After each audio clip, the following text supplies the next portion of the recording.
Hello बच्चों, हमारा जो आज का टॉपिक है वो है परावर्तन। हम लोग पढ़ रहे हैं प्रकाश का परावर्तन। तो हमारा परावर्तन में जो आज का टॉपिक है कि दर्पण से जब हम प्रतिबिंब का निर्माण करते हैं, ठीक है, किसी भी दर्पण से, चाहे वो समतल दर्पण है, चाहे वो अवतल दर्पण है, चाहे वो उत्तल दर्पण है। देखिए, समतल दर्पण से जो प्रतिबिंब निर्माण है वो तो एक सामान्य हम लोग घरों में अपने शीशों में देखते ही हैं, ठीक है। जो हमारे लिए थोड़ा डिफरेंट है, थोड़ा अलग हटके है, वो है हमारे गोलीय दर्पणों से प्रतिबिंब का निर्माण किस प्रकार होता है। तो गोलीय दर्पणों से अगर हम प्रतिबिंब का निर्माण पढ़ना चाहते हैं तो उसके जो नियम हैं, ये नियम वैसे समतल दर्पण पर भी लागू होते हैं, बट समतल दर्पण में फोकस दूरी अनंत होती है, तो आप उनको इस तरह से चित्र रूप में नहीं समझ सकते हैं, रेखा चित्रों के रूप में उसे समझना थोड़ा कठिन होगा। आपके सिलेबस में भी वो चीज नहीं है। तो हम लोग आज पढ़ते हैं गोलीय दर्पणों से किस प्रकार से हम प्रतिबिंब बनाते हैं, तो उसके क्या नियम हैं। क्योंकि सबसे पहले हम नियम पढ़ेंगे, उसके बाद हम अलग अलग स्थितियों में वस्तु रखने पर किस प्रकार के प्रतिबिंब बनेंगे इनके बारे में पढ़ेंगे। तो सबसे पहले हमें ये नियम याद होने बहुत जरूरी हैं दर्पण से प्रतिबिंब निर्माण को समझने के लिए। अब हम लोग इसकी परिभाषाएं तो पहले ही पढ़ चुके हैं। मैंने आप लोगों को पिछले वीडियो में इसकी दर्पण की जो परिभाषाएं थी कि दर्पण का ध्रुव यानी पी यानी पोल क्या होता है, वक्रता केंद्र क्या होता है, फोकस क्या होता है, इन सब के बारे में आपको बताया था। इससे पिछले वीडियो में हम आपतित किरण, परावर्तित किरण, इनके बारे में भी पढ़ चुके हैं। तो अब हम नियमों के बारे में समझते हैं, ठीक है। तो हमारे दर्पण से प्रतिबिंब निर्माण के 3 नियम होते हैं। कितने? 3 नियम होते हैं। और हमेशा याद रखिए कि जब भी किसी दर्पण से प्रतिबिंब बनता है तो उस प्रतिबिंब के बनने के लिए कम से कम 2 किरणों का आपस में काटना या काटते हुए प्रतीत होना बहुत जरूरी है, ठीक है। कोई भी प्रतिबिंब का निर्माण केवल तभी हो सकता है जब वो प्रतिबिंब को निर्माण के लिए जो प्रकाश किरणें वस्तु से टकराकर चलकर आ रही हैं वे आपस में काटे। तो कम से कम 2 प्रकाश किरणें तो काटनी ही चाहिए। एक अकेले प्रकाश किरण से कोई प्रतिबिंब निर्माण नहीं होगा, ठीक है। तो प्रतिबिंब निर्माण के लिए कम से कम हमारे 2 नियम जरूर लगेंगे जब भी हम प्रतिबिंब का निर्माण करेंगे दर्पण से, ठीक है। तो इन 3 नियमों में से हम किन्हीं भी 2 नियमों का उपयोग करके अपने प्रतिबिंब निर्माण का जो किरण आरेख है उसे बना सकते हैं, ठीक है। लेकिन नियम पहले हम लोग समझ लेते हैं।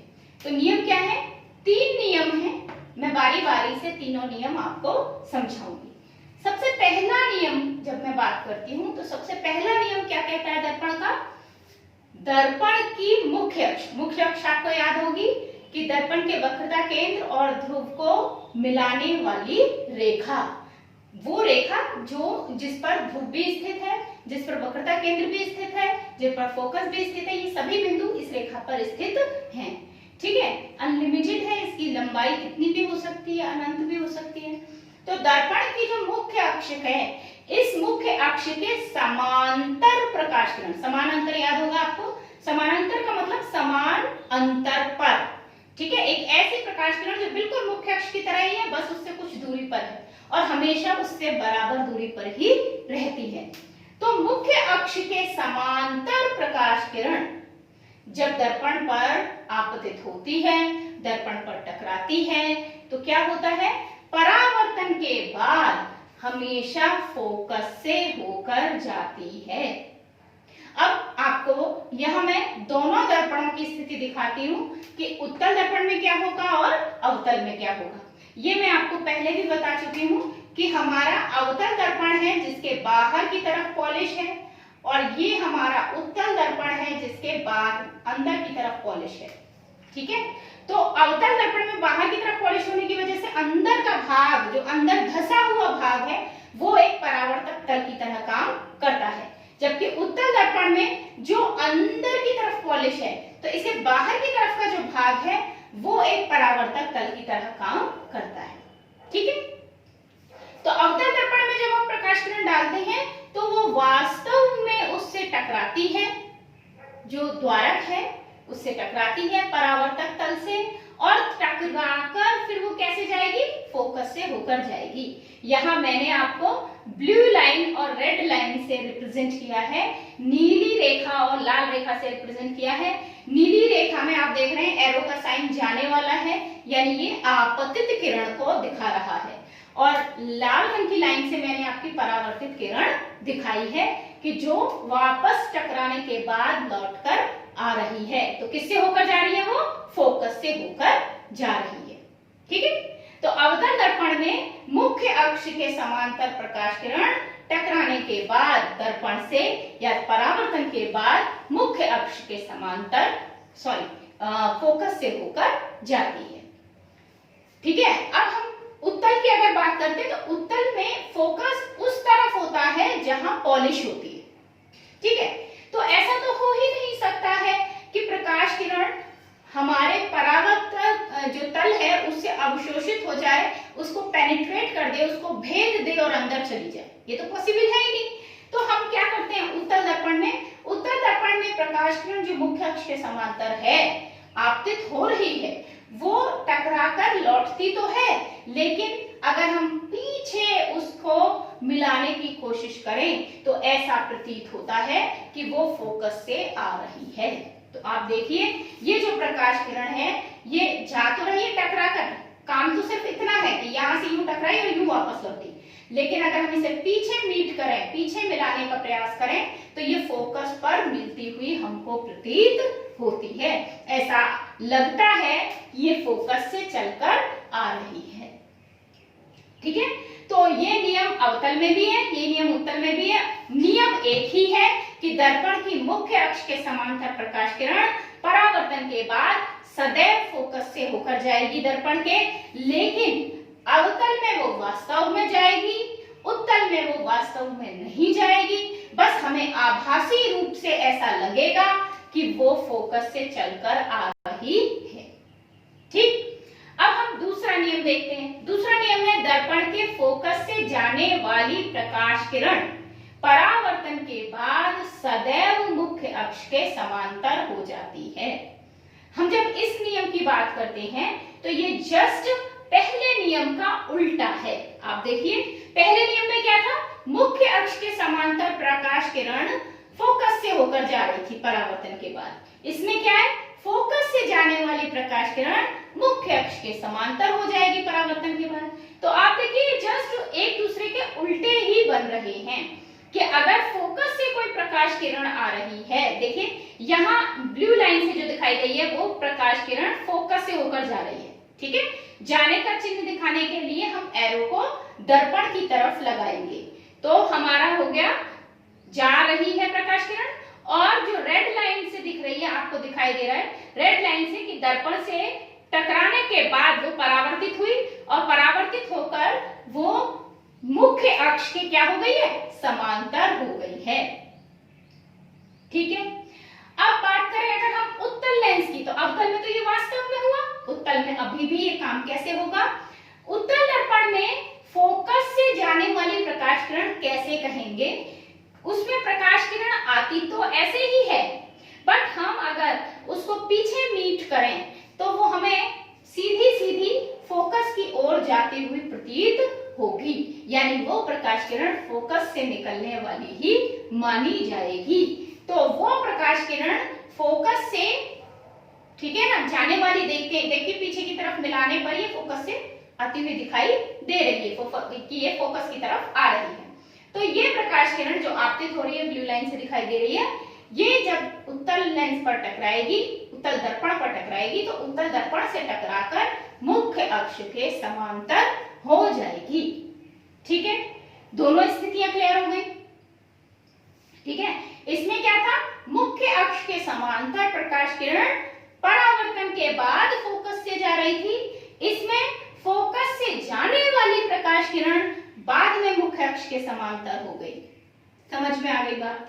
अब यहां देखिए उत्तल में मुख्य अक्ष के समांतर प्रकाश किरण, पहली स्थिति में मुख्य अक्ष के समांतर प्रकाश किरण जब वापस लौटी परावर्तन के बाद तो ऐसा प्रतीत हुआ कि वो फोकस से चलकर आ रही है। और दूसरी स्थिति में जब प्रकाश किरण दर्पण पर आपतित हुई तो ऐसा प्रतीत हुआ कि वो फोकस की तरफ जा रही है, यानी वो फोकस से जाने वाली मानी जाएगी। और वो प्रकाश किरण जब टकराती है उत्तल दर्पण पर तो टकराकर वो मुख्य अक्ष के समांतर हो जाती है। ठीक है, दोनों नियम आपके क्लियर हो गए। अब जो आपका तीसरा नियम है, थर्ड नियम है, दैट इज वेरी इंपॉर्टेंट। तीसरा नियम क्या कहता है? ये कहता है कि दर्पण के वक्रता केंद्र से होकर जाने वाली प्रकाश किरण परावर्तन के बाद सदैव उसी दिशा में वैसी ही वापस लौट जाएगी। मतलब आप यहाँ देखिए कि मैंने ब्लू लाइन से एक प्रकाश किरण दिखाई है जो जा रही है हमारे वक्रता केंद्र से होकर, दर्पण के वक्रता केंद्र से। दर्पण का वक्रता केंद्र हम लोग पढ़ चुके हैं। वक्रता केंद्र क्या होता है?